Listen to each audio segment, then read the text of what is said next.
that President Obama was going to stop the war. Instead, the US and Russia brokered a deal to remove and destroy Assad's chemical weapons.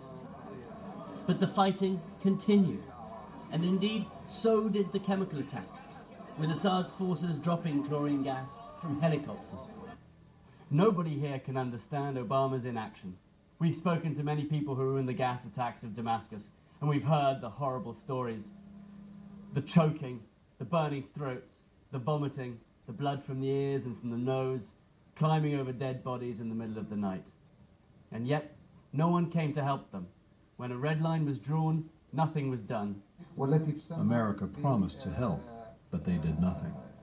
So says Abdul Hadi Sari, a rebel general in charge of supplying elements of the FSA, the Free Syrian Army. The whole world did nothing. With respect to Obama, there are no more red lines to draw.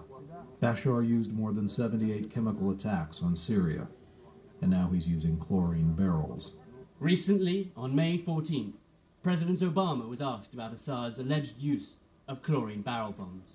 More than 2 years ago, when Bashar al-Assad deployed chemical weapons, there was no military response, as you appeared to promise, no retaliation on the part of the U.S. part.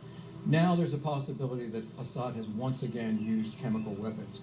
What did you tell these leaders here who were disappointed last time? It is true that we've seen reports about the use of chlorine in bombs that had the effect of chemical weapons. Chlorine itself historically has not been listed as a chemical weapon, but when it is used in this fashion,